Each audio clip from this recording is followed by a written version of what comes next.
Guys, we're going to cook local chicken. We call it tinola.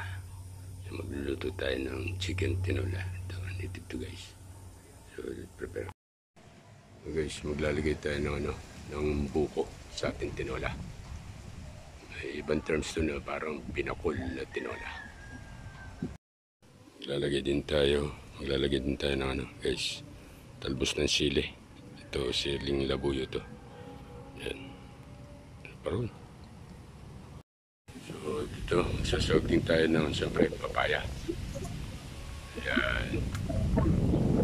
Gagamit ng malunggay. Pero dito tayo gagamit ng malunggay. Talbos ng sili natin ilalagay.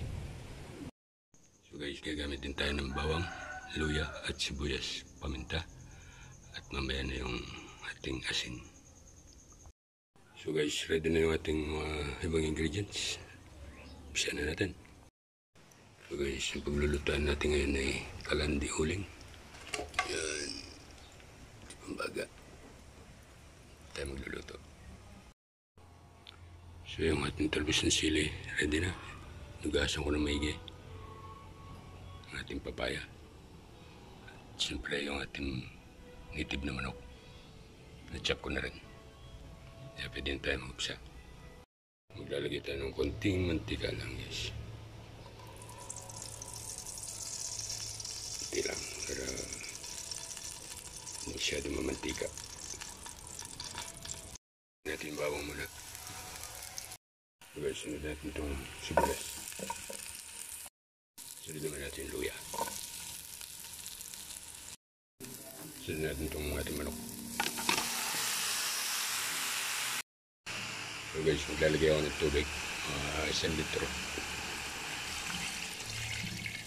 Yung manok natin, mga almost 2 kg rin to. So kaya, yan, kukulay muna natin. Then sa medyo lumambot, bago natin ilagay yung mga ibang ingredients. So ayan yung ating kalandi uling. Ito nyo naman, paganda. So guys, yan, kumukulo na. Maglalagay tayo ng mga 2 kutsarang patis. Yan. So guys, lagyan na natin yung ating buko juice. Yan, press yan.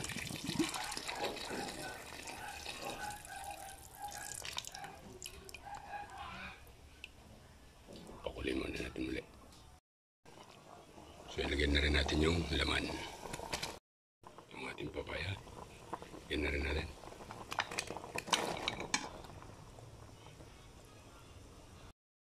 Guys, pakuloy na rin natin, palambutin yung papaya bago natin ilawak yung ating ibang. So ngayon guys, maglalagay tayo ng paminta.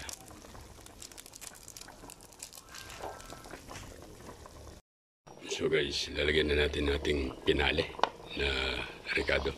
Ito yung daon ng sili guys. Kita nyo naman, napakarami yan. Napakasarap yan guys. So guys, ito na yung ating finished product. Our chicken tinola with fresh coconut. Yan po. Pakasarap nito. Salamat po. God bless.